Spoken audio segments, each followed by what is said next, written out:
So in this video, I shall be confusing you actually with the cases that when we should early exit. That suppose our target is almost hit, should we exit in that part?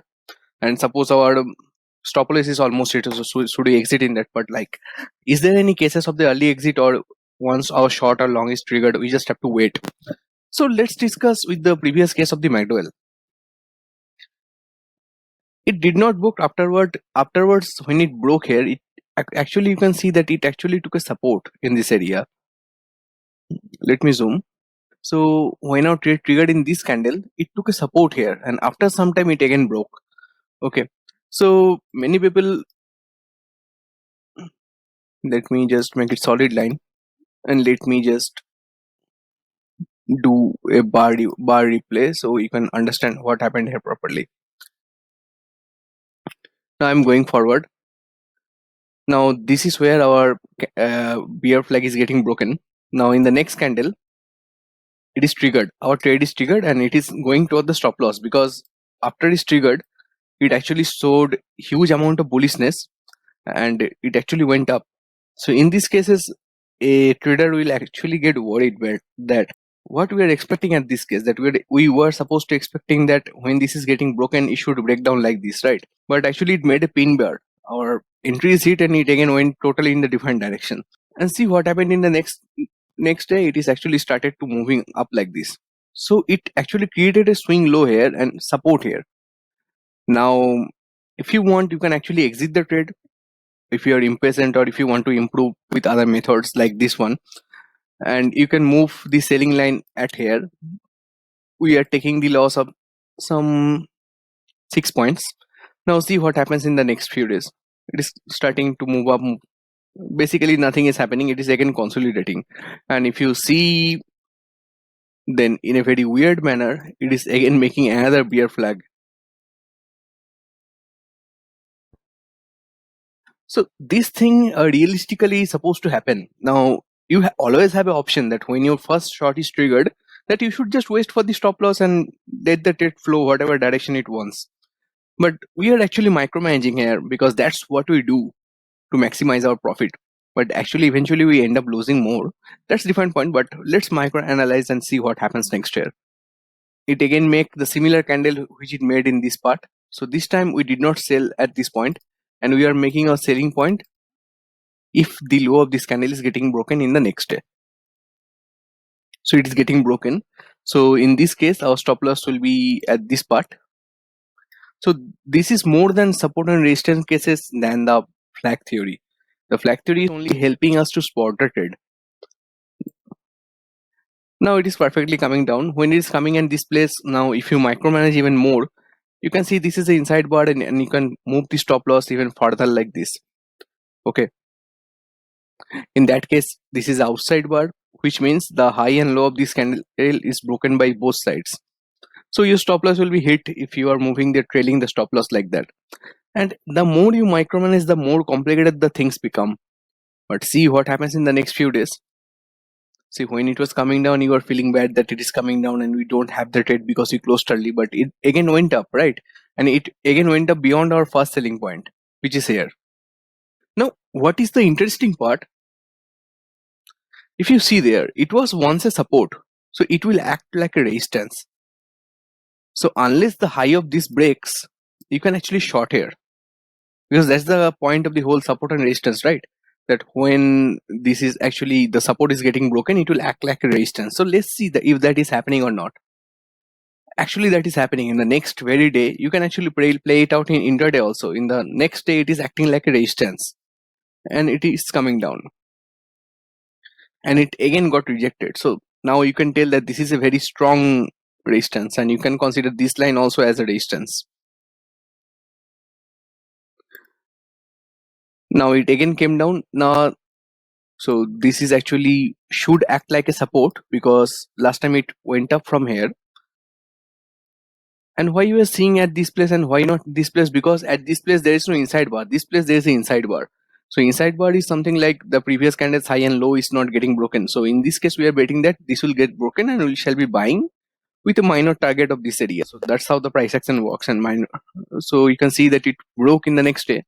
and it made a very bad candle. So you can actually exit at the cost, or you can actually hold the stop loss at this point or some point like that. See, so that's the thing I was talking about. The more micromanagement you are doing, the more amount of trading decisions you are making here. So there are so many trades you have done with net result is zero. So initially, instead of doing that and pressuring yourself, you can just enter here, put a target, put a stop loss, and just leave it at all. Now again, see what happens next day. It again go up after hitting the stop loss if somebody has taken here, and again it went up, and again the resistance acted like a resistance. Now it is moving in a sideways channel. Now it is again acting like a support. Now the support is getting broken like anything.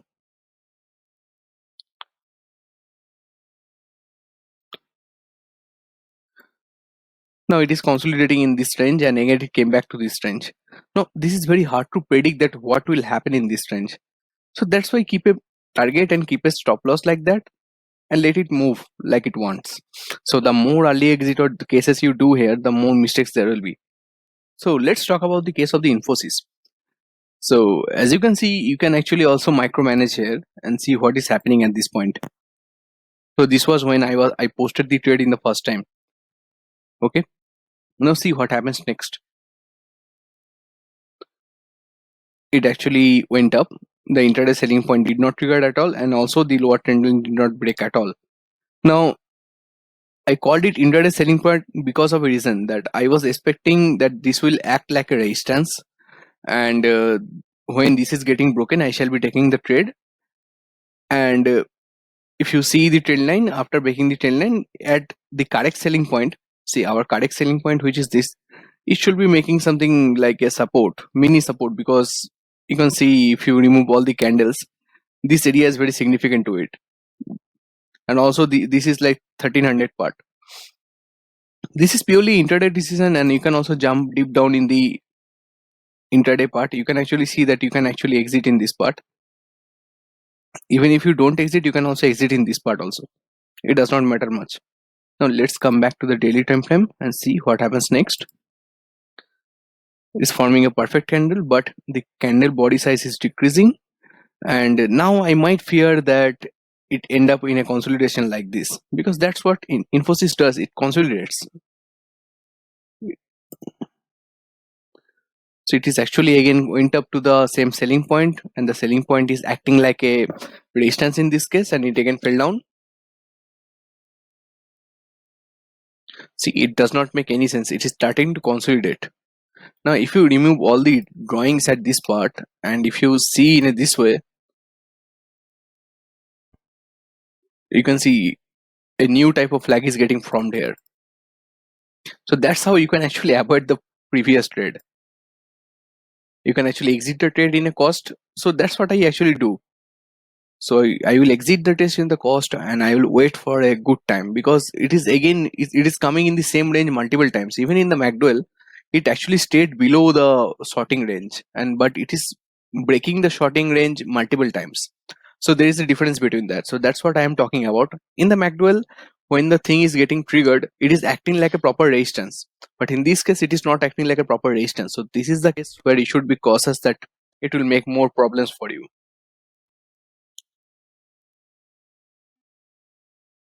Now it is again doing like this,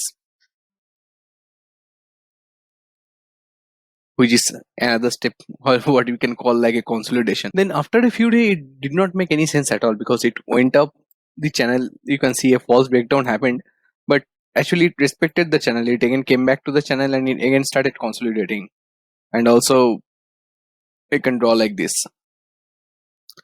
Now let's encapsulate the previous part, and you can see that this is happening. So this is a diverging range and very long range, which does not make any sense. So anyways, right now you can see it is again making a bear flag here, which is also again consolidating.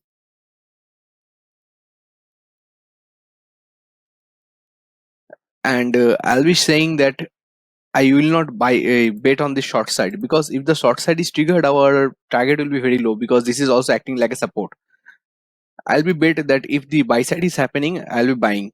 and my target is a pretty upside like this area. So let's see what happens next. So the more you deal with the flag and the more you try to micromanage, the more complicated it becomes. And micromanaging can go to your plus side, and also micromanaging can go to your minus side if things go wrong more. And if things go like Infosys or the McDowell, which the most realistically the things will go like this only, it is very hard to predict that what will happen in the next day. In particularly this pattern, when your support and resistance are this far, so it can actually consolidate, it can actually break down to here, it does not matter. So what point you have to do, you have to make few senses. Okay, like in this case I'll be only taking the buy side. I told you my reasons, because the reward will be very high if we see only the basis of the support and resistance. So when 2 and 3 theories are getting combined and telling the same things, that is the best thing to do. As you can see the higher time frame, it is a very good bear flag. So let's see what happens next.